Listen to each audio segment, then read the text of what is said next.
DIRPA. La situation sécuritaire courant novembre abordée avec les hommes des médias. La traditionnelle rencontre mensuelle de la Direction de l'information et des relations publiques des armées, DIRPA, sur la situation sécuritaire de notre pays s'est tenue le lundi 4 décembre 2023. La rencontre a été animée par le directeur de la DIRPA, le colonel-major Souleymane Dembélé, dans la salle de conférence de son service. L'objectif de cette rencontre avec les médias était de donner la bonne information pour qu'enfin, en tant que relais, qu'ils puissent donner la vraie information au public sur la situation sécuritaire du mois de novembre 2023. Le directeur de la DIRPA, le colonel-major Souleymane Dembélé, a affirmé que les FAMA maintiennent la pression sur les groupes armés terroristes et disposent de l'initiative sur le terrain. Elles sont plus que jamais actives sur le terrain dans la recherche, la neutralisation et la destruction des sanctuaires et des combattants terroristes. Les terroristes sont en perte de vitesse sur l'ensemble du territoire et sont en train de basculer dans les exactions contre la population civile. Il a, par ailleurs, énuméré les situations sur les différents théâtres d'opération, notamment les théâtres Est, Centre et Sud. Dans le théâtre Est, le colonel-major Dembélé a noté que les secteurs de Tessalit et Kidal sont sous contrôle et a ajouté que les FAMA continuent de consolider les acquis à Kidal avec l'arrivée des détachements de la protection civile, de la police, de la gendarmerie et de la garde nationale.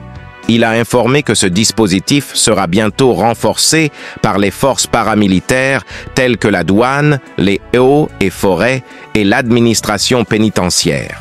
Le premier responsable de la DIRPA a signalé que le réseau GSM qui avait été saboté par les groupes armés terroristes a été rétabli et que les activités économiques reprennent timidement dans la capitale de l'Adrar des Iforas.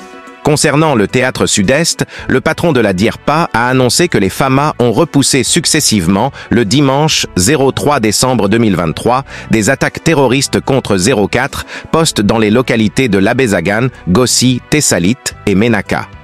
Selon lui, les opérations aéroterrestres ont permis également de désorganiser les assaillants tout en leur infligeant de lourdes pertes dans leur fuite. Plusieurs véhicules, motos et armes ont été récupérés.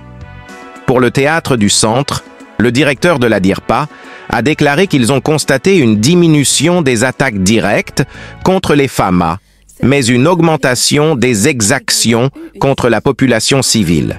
Cela s'explique par la situation sécuritaire que vivent actuellement les FAMA dans le secteur de Kidal avec la bascule des groupes terroristes dans d'autres zones. Il a souligné que cela s'est manifesté le 24 novembre dernier par les attaques simultanées des GAT contre les emprises à Gundam et à Niafonké.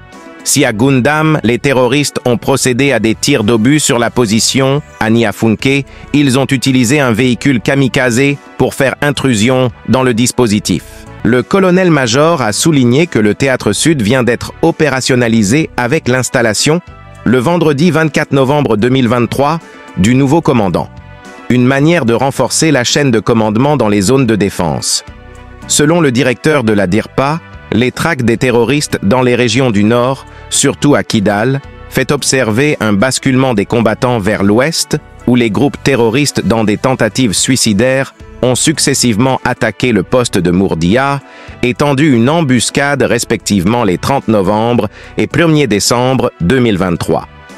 On se rappelle que dans sa résolution 2690 du 30 juin 2023, le Conseil de sécurité des Nations Unies a mis fin au mandat de la MINUSMA.